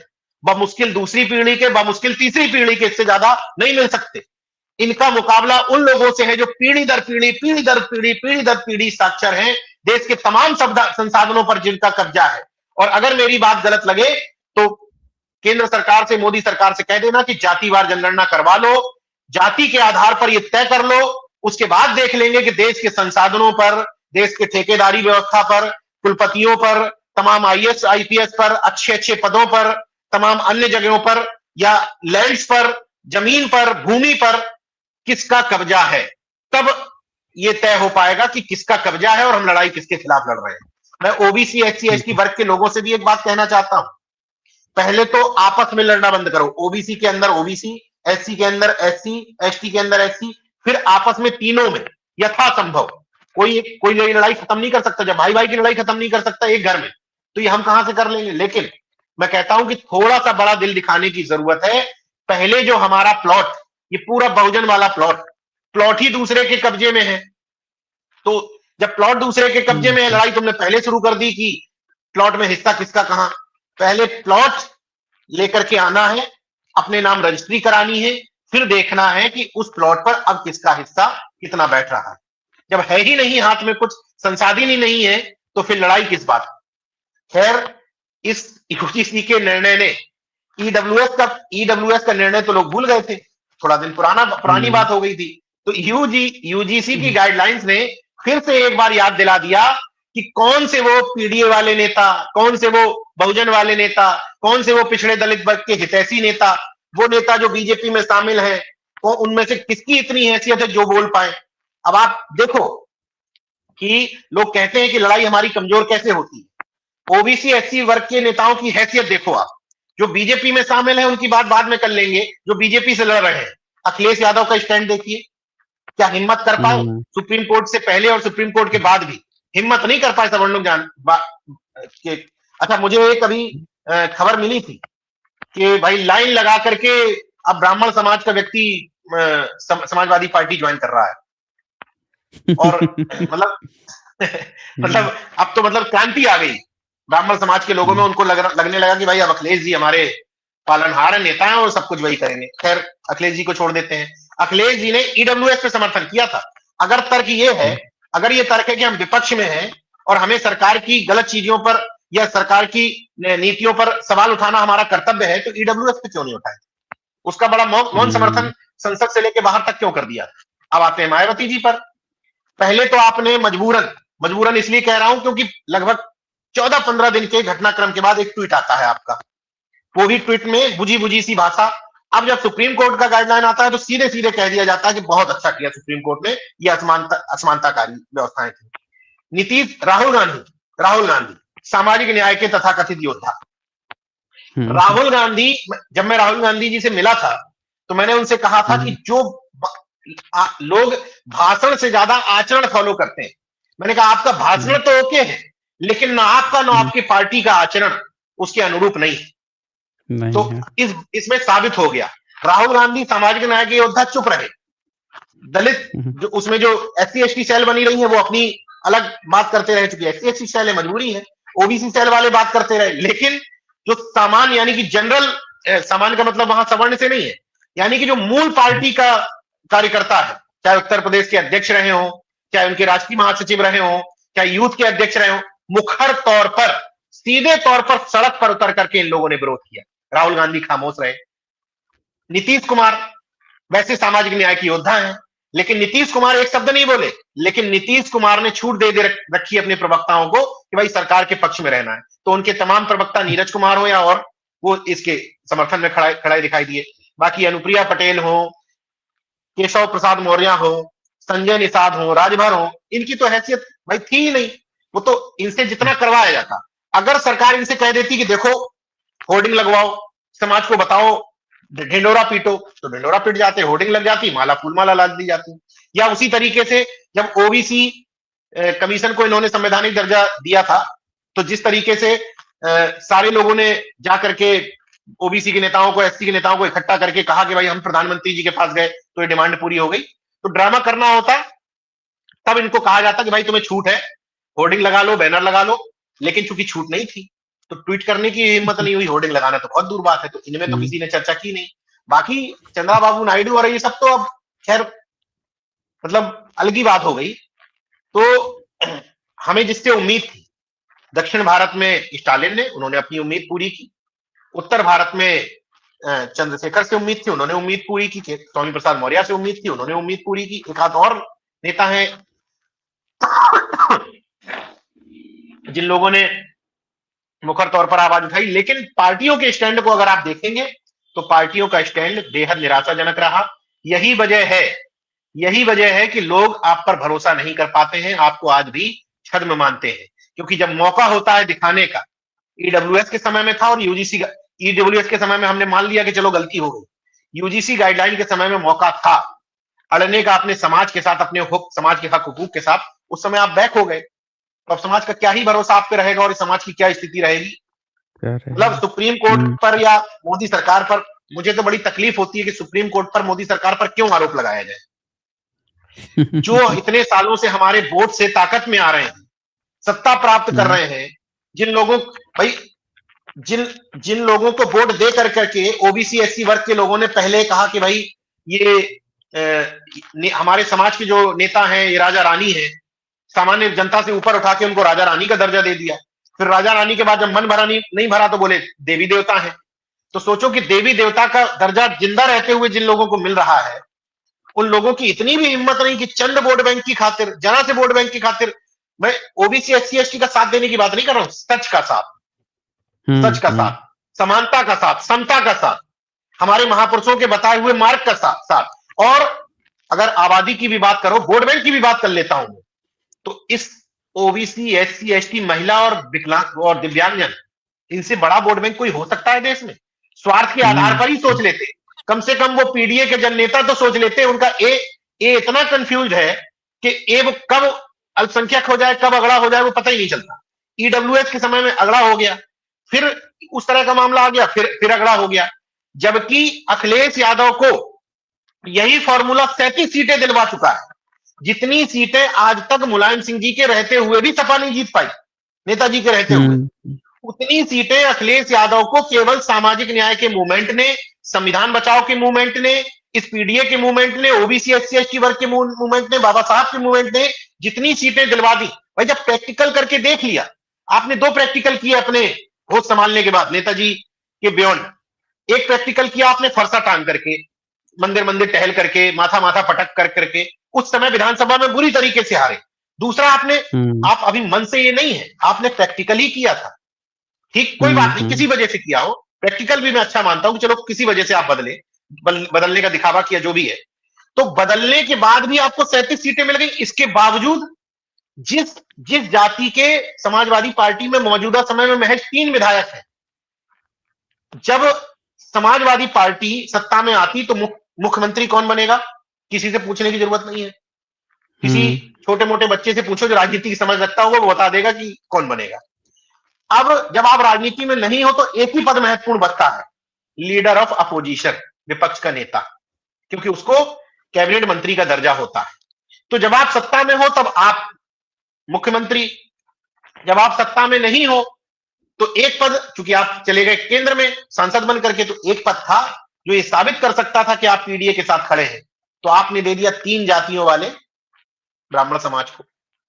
फिर राज्यसभा बनाने की बात आई तो फिर आपका पीडीए गायब हो गया। तो महत्वपूर्ण बात यह है कि इस वीडियो को देखने के बाद जिसको इस बात की आलोचना करनी है कि जाओ अपनी अनुप्रिया पटेल से पूछो, जाओ अपने स्वतंत्र देव सिंह से पूछो, जाओ नीतीश कुमार से पूछो, कर लो, लेकिन कड़वी सच्चाई यही है कि हमारी यही जाति के आधार पर जो मानसिक गुलामी है, उससे हमारे नेताओं को इस समझ में आ गया है कि हम कुछ भी कर ले या कुछ भी ना करें, ये जाति का गुलाम हमारे साथ शिद्दत के साथ खड़ा रहे। अगर हम सब लोग पूरी जिम्मेदारी के साथ, पूरी निष्पक्षता के साथ अपनी अपनी जाति के नेताओं को कटघरे में खड़ा करने लगे सामाजिक न्याय को लेकर के, तो ये एक हफ्ता नहीं लगेगा, ठीक हो जाएंगे।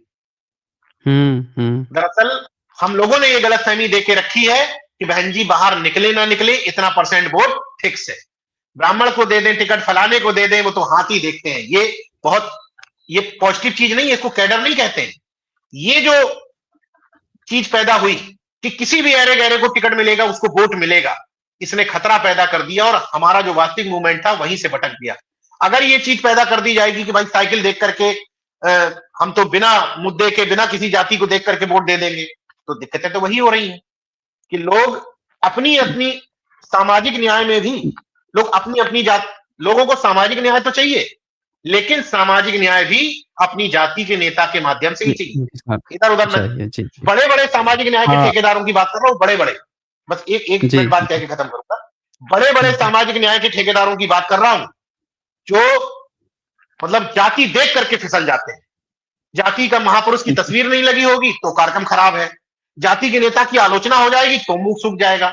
भैया जब तक इतना क्लियर कट नहीं हो पाते हो कि मुखर तौर पर जाति के नेता को सच सही में तारीफ करो और गलत में गलत करो, तब तक ना बहुजन बना पाओगे, ना अपने महापुरुषों के सपनों का राज ला पाओगे। जी, बहुत खूबसूरत आपने इस टॉपिक को समझाया है। अब कुछ पब्लिक के फीडबैक्स आ रहे हैं, उसको हम ले लेते हैं। यहाँ पे डॉक्टर पद्म भरद्वाज यहाँ पे लिखते हैं, नीरज सर आपने बहुत अच्छे से समझाया, पर ओबीसी समाज अभी भी सोया हुआ है। धन्यवाद एसजे सर, नीरज सर को अपने चैनल पर इनवाइट करने के लिए। जय भीम, जय संविधान। अच्छा, शुक्रिया जी। उनकी बात को तो मैंने पहले ही कह दिया था। हाँ, जी। उनकी बात को तो मैंने पहले ही कह दिया था। यहाँ पे गिरजा शंकर मौर्य जी हैं, और इसके बाद से ये द ग्रेट बहुजन टीवी लिखते हैं, ओबीसी के नेता कितना बोले हैं, अबे नीला झंडा जलने वाले तुम्हारे पार्टी में हैं, वीर हनुमान के चमचे बहन जी ने सुप्रीम कोर्ट को बोलकर रोक दिया है, मुझे जोड़ो। ये क्या बोल रहे हैं? ये कुछ ये जो जिस कैटेगरी की हम लोग चर्चा कर रहे थे अभी, एक खास जो चरण चुंबक कैटेगरी पैदा हुई है, उसी कैटेगरी से आए हैं ये। तो अच्छा, वो अपनी बात, दरअसल इतना ज्यादा अंदर से क्रोध आ रहा है उनको ये सब सुन करके कि वो लिख भी नहीं पा रहे हैं जो लिखना चाहते हैं। लिख भी नहीं पा रहे हैं। ओके भाई, द ग्रेट बहुजन टीवी, आप अपनी बात को क्लियर लिखिए, इसमें इतना गुस्सा होने की जैसी कोई बात नहीं है। आपकी बात सही होगी तो हम लोग उसका सही रिप्लाई कर लीजिए। बिल्कुल बिल्कुल तार्किक बहस कर लीजिए, मान लूंगा गलत होगा, मान लूंगा कि गलत हूं। और प्राउड एथिस्ट यहाँ लिखते हैं, नीरज भाई और एसजे सर, आखिर इनकी एट्रोसिटी हम लोग कब तक झेलते रहेंगे? कब तक झेलते रहेंगे? इसका उत्तर दे दूं, कब तक झेलते रहेंगे? हाँ, बता दीजिए। जब तक हम लोग दूसरे की तरफ आशा भरी नजरों से देखते रहेंगे। दरअसल समस्या ये है कि हम लोग उंगली, जैसे हम लोग बदलाव की बात करते हैं, तो बदलाव की बात करते समय उंगली हम अपनी तरफ नहीं करते हैं। हम ये नहीं कहते कि हमें बदलना है, अपने परिवार को बदलना है। हम बदलाव की बात करते सामने वाले की तरफ उंगली करके कहते हैं तुम ठीक नहीं। अगर जितना व्यक्ति जागरूक हो चुका है, उतना ही व्यक्ति अगर बदलाव की मुहिम में साथ आ जाए, उतना ही व्यक्ति अगर एक आवाज पर अपने हक हुकूक के लिए एक जगह पर इकट्ठा होना शुरू हो जाए, उतना ही व्यक्ति जितना जागरूक है, मूर्खों की बात नहीं कर रहा, जो सोए हुए की अभी वो चर्चा कर रहे थे उनकी भी बात नहीं कर रहा, जो जागरूक हो चुके हैं, अगर वो ही जागरूक अपना दिल बड़ा करके ना छोटी करके कम से कम सेम मुद्दों पर एक साथ आना शुरू कर दें, तो ज्यादा दिन नहीं झेलना पड़ेगा। और दूसरा इसका सॉल्यूशन है जो मैंने अभी भी लास्ट टाइम में कहा कि अपनी जिस जाति से हम आते हैं, हमें सामाजिक न्याय की योद्धा जरूरी नहीं कि उसी जाति में खोजें। जो भी अच्छा काम कर रहा है उसकी तारीफ, जो गलत काम कर रहा है उसकी आलोचना, भले ही वो हमारे घर का, हमारे परिवार का, हमारा कोई भी सदस्य। तो शायद मैं ये नहीं कह रहा हूं कि कितने जल्दी ये हो जाएगा, तो शायद हम लोग कुछ हद तक आगे बढ़ पाए। हालांकि मैं बहुत पॉजिटिव व्यक्ति हूं, अपने इस भाई से कहना चाहता हूं कि निराश होने की जरूरत नहीं है। इस दौर में भी ये ओबीसी एससी एसटी के बोलने की ही ताकत है, तमाम संगठनों की ये ताकत है, जिसकी वजह से इन लोगों को इस तरह के कानून, इस तरह की गाइडलाइंस बनानी पड़ी। वजह कुछ भी हो, बनानी पड़ रही, वजह कुछ भी हो, वजह कुछ भी हो, उनको जातिवार जनगणना की घोषणा करनी पड़ रही है। हालांकि उसके लिए अभी लड़ाई लड़नी पड़ेगी, लेकिन कुछ करना पड़ रहा है। इसका मतलब अभी भी बहुत चीजें हमारे हाथ में है, बशर्ते हम जिंदा रहें। हम अगर किसी का समर्थन, अगर हम बोल नहीं सकते, हम सरकारी, बहुत सारे लोग कहते हैं हम नौकरी में, नीरज भाई हम आपका सहयोग करना चाहते हैं, आप बोल नहीं सकते तो मोरल सपोर्ट करिए, मोरल सपोर्ट नहीं कर सकते तो आर्थिक सहयोग करिए, ये दोनों ही नहीं कर सकते तो कम से कम जो अच्छा काम कर रहा है उसकी आलोचना ना करिए, तब भी हम मान लेंगे कि आप मिशन में सहयोगी है। लक्ष्मण गायकवाड़ यहाँ लिखते हैं महाराष्ट्र से नीरज भाई जी, जय भीम, नमो बुद्धाय। अच्छा जी, जय आपको भीम, भी। नमो बुद्धाय गायकवाड़ जी को। और हाँ, लक्ष्मण गायकवाड़ फिर लिखते हैं नीरज भाई जी, मैं जब आपको, शंभू जी को और एसचे सर को सुनता हूँ तो ऐसा लगता है एक दिन हमारा भारत बौद्धमय होगा ही होगा, जैसा बाबा साहब जी ने चाहा था। जय भीम। अच्छा जी, शुक्रिया। जय भीम। और इसके बाद यहाँ पे राहुल माली लिखते हैं शंकराचार्य योगी, इन दोनों जातिवादियों की लड़ाई से हमें कोई मतलब नहीं, हम जाति जनगणना कराना चाहते हैं, 50% की सीमा तोड़ना है, यूजीसी रेगुलेशन को लागू करना है। तो ईडब्ल्यूएस में तो इन्होंने 50% की सीमा तोड़ ही दी थी, अपने अपने थोड़ी फायदे में सी, तो इनको सब चीज याद आ जाता है। हाँ बिल्कुल, बताइए, बिल्कुल। अपने फ़ायदे में अभी तक ये एससी-एसटी सबका फ़ैसला ये करते थे जज बन के। लेकिन अब इनको याद आ रहा है कमिटी में हम ब्राह्मण नहीं होंगे, हम ब्राह्मण नहीं होंगे। तो ये इनके तो अब इस दोहरे बात से एक व्यवहार चीज और दिमाग में बिल्कुल आ हो गई गए मेरे, थे। एक बात और आ गई हुँ, हुँ, कि हुँ, भाई इसके लिए तो एक लंबी लड़ाई लड़नी पड़ेगी निश्चित तौर पर कि न्यायिक सेवा आयोग बने। जब हुँ, तक न्यायिक सेवा आयोग नहीं बन रहा है, यही सिस्टम है, तब तक हम अपने बच्चों को प्रोत्साहित कर सकते हैं कि कम से कम एडवोकेट तो बने, हुँ, वहां संख्या तो बढ़ाएं कम से कम अपने लोगों की, ताकि वो 10, क्योंकि ये लोग बल्क में जाते हैं और दबाव बना लेते हैं। अगर एडवोकेट्स में, हुँ, अच्छे एडवोकेट्स में हमारी संख्या बढ़ेगी, तब भी ये बात बिल्कुल ठीक है कि आधे से ज्यादा मामले मेरिट पे नहीं होते हैं, चेहरा देखकर होते हैं, लेकिन हुँ, फिर भी उन्हीं वकीलों में से कुछ अच्छे लोग होंगे जो कम से कम दबाव बना करके या अच्छे कानून की वो बात करके कुछ मामलों में तो इंसाफ दिला ही सकते हैं। तो मैं यह हुँ, निवेदन करूंगा बहुजन समाज के लोगों से कि अपने बच्चों को वकील बनाने के लिए भी प्रोत्साहित करें। जी। और यहाँ पे राहुल कनवाल लिखते हैं सर ओबीसी एससी-एसटी का एक करना ये होगा, करना, अब बताना होगा हम एक हैं। हुँ। बिल्कुल यही सहमत हूँ। तो मूवमेंट है ना, यही तो मूवमेंट यही तो है। मूवमेंट है, बिल्कुल। और अमीर प्रसाद जी लिखते हैं नीरज पटेल जी बहुत ही शानदार ढंग से समझा दिए। जी, बहुत बढ़िया। शुक्रिया आमिर जी, शुक्रिया। और फिर यहाँ पे टेक्निकल एंथुसिस्ट लिखते हैं सर ओबीसी तो कह रहा है कि हम जनरल वालों के साथ हैं।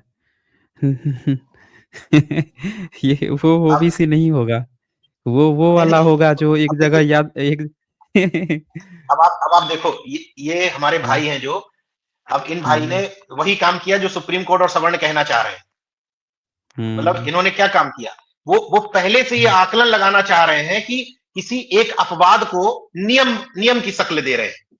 ऐसे ही हुँ, कोई ओबीसी, ऐसा नहीं कह रहा हूं कि नहीं होगा, तो निश्चित तौर हुँ। पर कोई ओबीसी में ऐसा मिल जाएगा, कोई एससी में भी ऐसा मिल जाएगा जो कहेगा हमारे इन मुद्दों से हमें कोई लेना देना नहीं। पॉलिटिकल तो पॉलिटिकल उन इन्फ्लुएंस जिसका होता है ना, वो जिस हाँ, पार्टी का होगा वो वही भाषा बोलेगा, नहीं चाहे वो अब ओबीसी हो, मैं ये चाहे कह रहा हूं एससी हो, कि चाहे एसटी हो, चाहे जनरल हो।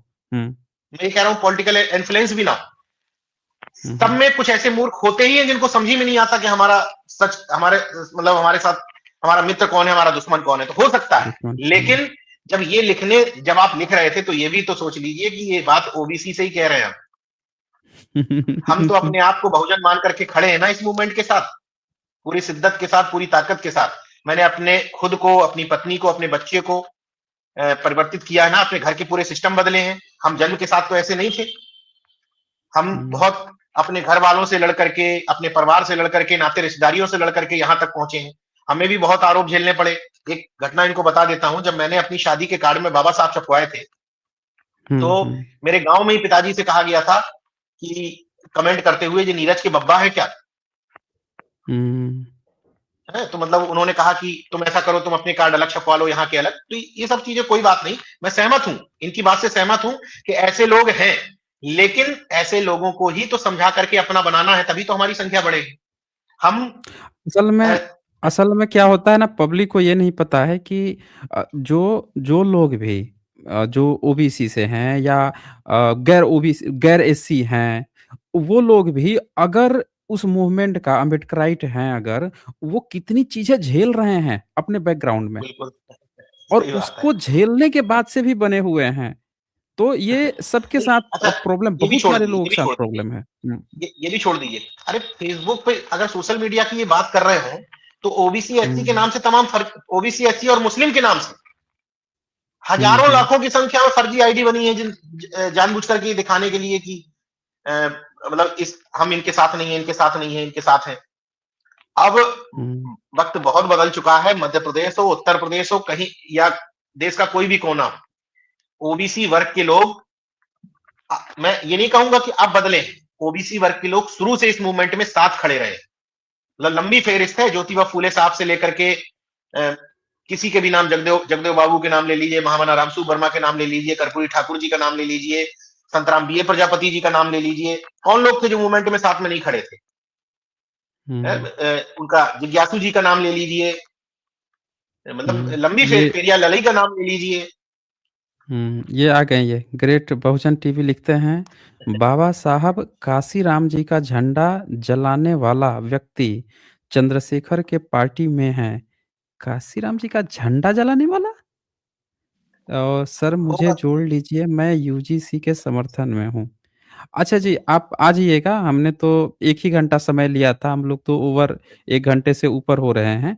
आप ऐसा नहीं कीजिएगा ना नहीं, अ, अगर अगर जो ये बात कह रहे हैं ये सही बात है, हुँ, हुँ, हुँ, अगर ये बात कह रहे हैं सही बात है, तो आलोचना करिए इसकी। आलोचना होनी चाहिए, हुँ, आलोचना हुँ। को कौन मना कर रहा है? हाँ, जहां हाँ, गलत लग रहा बिल्कुल। है वो देखिए, आलोचना अगर करिए। किसी ने झंडा हाँ हाँ जलाया बिल्कुल। है, किसी ने भी हाँ जलाया हाँ, है, आप उसकी भरपूर आलोचना कीजिए। खुल आप खुल कभी ये करके मत आलोचना करिए, सोचिए वीडियो बनाइए, उसमें हाँ, सब कुछ करिए। कोई हाँ, कोई इसमें वो नहीं है। कभी भी ये मत सोचिए कि हम लोग किसी के समर्थन में हैं, किसी के अगेंस्ट में, ऐसा मत सोचिए। देखिए, हम लोग बिल्कुल कोई भी निष्पक्ष है, हम व्यक्ति, लोग सिर्फ़ सही के साथ हैं, सिर्फ़ जो बहुजन आइडियल मूवमेंट है ना बाबा साहब का, बस वही है हम लोगों का। ये मत कोई सोचिए कि कोई भी हम लोग किसी व्यक्ति, के वो हैं। कोई भी हुँ, शख्स, कोई भी नेता, इंक्लूडिंग मी, हुँ, इंक्लूडिंग आप, कोई भी हुँ, हुँ, आलोचनाओं से परे नहीं।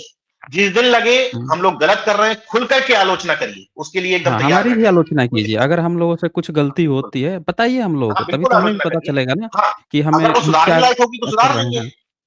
हुँ, हुँ। भाई। लेकिन और आलोचना दो तरह फिर की होती है, स्वस्थ आलोचना करिए तो सुधार लेंगे। और एक वो होती है ना कि बस आलोचना कर देनी है हमें तो। हाँ, तो ऐसी राजरानी आलोचनाओं पे यहाँ लोड पे नहीं है। नहीं है। राजरानी यहाँ पे लिखते हैं, आप जैसे इंटेलेक्चुअल्स हर एक स्टेट में होना चाहिए, तभी समाज जागृत होगा। पंजाब में खाली इलेक्शंस के बिना कोई मुद्दा नहीं। जय Bhim Neeraj sir and SJ sir. अच्छा, बहुत-बहुत शुक्रिया जी, राजरानी जी, ये आपके शुक्रिया लिए आपका बता रही पंजाब हैं। से देखने के लिए। आप जैसे तमाम सारे लोग हैं जिनकी बदौलत ही हम लोगों का हौसला बढ़ा रहता है। कितने भी आरोप लग जाएं, कितनी भी गालियां झेल लें, लेकिन फिर भी ये हौसला इसलिए बना हुआ है कि आप जैसे हजारों नहीं, लाखों नहीं, करोड़ों लोग हैं जो समझते हैं कि हम लोग मूवमेंट को जी रहे हैं और समाज के इस कनेक्टिविटी को, ओबीसी को ओबीसी से, एससी को एसटी से, ओबीसी एससी को आपस में, ओबीसी एससी एसटी को आपस में, यानी कि जो कंप्लीट सपना था बाबा साहब का और हमारे कांसीराम साहब का बहुजन बनाने का, हम लोग उसी बहुजन को बहुजन बनाने के लिए शिद्दत के साथ जुटे हुए हैं। और बाबा साहब के बगल में देखिए रामस्वरूप वर्मा जी की तस्वीर है, इसका मतलब हम हुँ, लोग मूवमेंट में तर्कवादी तरीके से, इसलिए हुँ, मैं जितना बाबा साहब को फॉलो करता हूं उतना ही अपने इन तीनों तर्कवादियों को, रामस्वरूप वर्मा जी को, पेरियार ललई को, जगदेव बाबू को, महाराज सिंह भारती को और पेरियार रामास्वामी नायकर को, क्योंकि इन्होंने तर्क हुँ, दिया, हमें विज्ञान दिया। तो कोशिश रहती है कि हम लोग तर्क विज्ञान के आधार पर ही किसी से कुतर्क ना करें। हाँ, तर्क के आधार पर कोई बात होगी। एक बात और कह देना चाहता हूं कि तमाम जब मैं अपना चैनल शुरू कर रहा था तो मेरे ही जो पुराने सीनियर्स हैं उन्होंने मुझसे कुछ हुँ, हुँ, जातियों के नाम बताए कि आपको अगर चैनल चलाना है तो आप ये जाति, विपक्ष की कोई जाति, विपक्ष की ही एक और जाति और अपनी जाति, उन्होंने कहा 3 जाति के नेताओं को टच मत करना, तो आपकी दुकान चलती रहेगी। लेकिन मैं पूरी जिम्मेदारी के साथ कह रहा हूं कि मैं यहां दुकान चलाने नहीं आया। मैं सब्सक्राइबर के धंधे के लिए यहां नहीं आया। किसी को भी अगर लगता है कि मेरी मेरी बात से उनको तकलीफ हो गई तार्किक तरीके से, तो मुझे ये धमकी मत दीजिएगा कि अनसब्सक्राइब कर दूंगा। मेरे लिए धंधा नहीं है, मेरे लिए बिजनेस नहीं है। हम लोग अच्छी खासी नौकरी में यहाँ धंधे के लिए, बिजनेस के लिए, पैसे के लिए नहीं आए। समाज के लिए जो पीड़ा थी, उस समय जो संस्थानों में रह करके नहीं कर पाते थे, आज मुझे गर्व होता है कि हाँ, मेरा छोटा संस्थान है लेकिन मेरी औकात है कि मुझे गलत लग रहा है कि यूजीसी पे गलत हुआ तो मैं बोल सकता हूं। मुझे ये लग रहा है कि मैं इस मामले पे मुझे कहना चाहिए, आलोचना करनी चाहिए तो मैं कर सकता हूं। तो मैं खुश हूं यहां पर आया। मैं सब्सक्राइबर के लिए, व्यूअर के लिए या धंधे के लिए काम नहीं कर रहा हूं। इसलिए मुझे कम से कम व्यक्तिगत तौर पर ये कहने की कोशिश कभी मत करिएगा कि मैं आपको अब सब्सक्राइब कर दूंगा। हमारे बदौलत पर जिन लोगों की हम बदौलत हैं उनका सर झुका करके सलाम करते हैं, लेकिन इस बात से मैं कभी नहीं डरूंगा कि फलाने नेता का फलाना व्यक्ति समर्थक है तो मैं इनकी आलोचना कर दूंगा तो मेरे सब्सक्राइबर कम हो जाएंगे। कभी नहीं। जो सही है वो कहूंगा, हुँ, जो गलत है उसको गलत कहूंगा। हुँ, जी। अच्छा, इसके अलावा यहाँ पे पीके कुशवाहा जी का सुपर स्टिकर है। यहाँ पे ओके, पीके कुशवाहा जी का फिर से सुपर स्टिकर है और चलिए। ठाकुरोम जी का सुपर सुपर स्टिकर है। सुपर स्टिकर स्टिकर था, वालों हाँ, को भी सुपर स्टिकर धन्यवाद। था इसलिए। हाँ, हाँ, सभी हाँ, लोगों को ठीक है। धन्यवाद। तो बिल्कुल। इसके साथ ही और ओवरऑल आज का जो सेशन है, इसमें हमने ये देखा कि कुल मिला के इन लोगों ने इन्हीं लोगों ने पहले तो वो प्रारूप बनाया यूजीसी 2026 का। बिल्कुल। फिर इसके बाद से इन्होंने अपने ही आदमी को खड़ा करके, अपने ही तरह से और अपने ही मीडिया को खड़ा करके ढोल पीटा। फिर इन्होंने चुपके से उसको कैंसल कराया और इसके पीछे का जो मकसद था शायद एससी, एसटी, ओबीसी को ये दिखाना कि देखो हम तुम्हारे लिए कुछ करना चाहते थे, लेकिन समाज हमको करने नहीं दे रहा है। शायद एक लीड लेना चाह रहे हैं या जो भी मकसद रहा होगा। ओवरऑल हुआ क्या कि हमें लॉलीपॉप दिखाया गया। यही तो हुआ ना? तो बिल्कुल, बिल्कुल। ये फाइनली ये कन्क्लूज़न था। बहुत खूबसूरती से नेशनल जनमत से नीरज पटेल जी ने इस चीज़ को समझाया है और आप लोग नीरज पटेल जी को जानते ही हैं, खुलकर बोलते हैं। यहाँ भी इन्होंने खुलकर बोला। जिनको भी आलोचना करनी है, आलोचना से हम लोग हाँ, डरने वाले बिल्कुल, नहीं हैं, सच एकदम के साथ कोई हैं। प्रॉब्लम नहीं, हाँ, कोई प्रॉब्लम नहीं। सच के साथ हैं और इसी के हाँ, साथ ही आज का सेशन हम लोग यहाँ पे क्लोज़ करेंगे। बहुत-बहुत आभार आपका नीरज जी, आप यहाँ पे जुड़कर आपने बहुत खूबसूरत जानकारी दी। Thank you. शुक्रिया। नमो बुद्धाय, जय भीम और जय विज्ञान, हाँ, जय संविधान। जी, आपको भी धन्यवाद। शुक्रिया। धन्यवाद। अच्छा, इसके बाद यहाँ पे ये टेक्निकल टेस्ट लिखते हैं, हमको सबसे पहले कोलिजियम सिस्टम एंड करना होगा। हाँ, कोलिजियम सिस्टम से ही तो ये सारी प्रॉब्लम है। तो ठीक है दोस्तों, आज हम लोग यहीं पे क्लोज़ करते थे, छोटा-सा सेशन है। बहुत-बहुत शुक्रिया आप सभी का अंतिम तक बने रहने के लिए। आप लोग इसको ज़्यादा से ज़्यादा शेयर कर दीजिए ताकि सभी लोगों तक ये सच्चाई पहुँच सके। बहुत-बहुत शुक्रिया आप सभी का।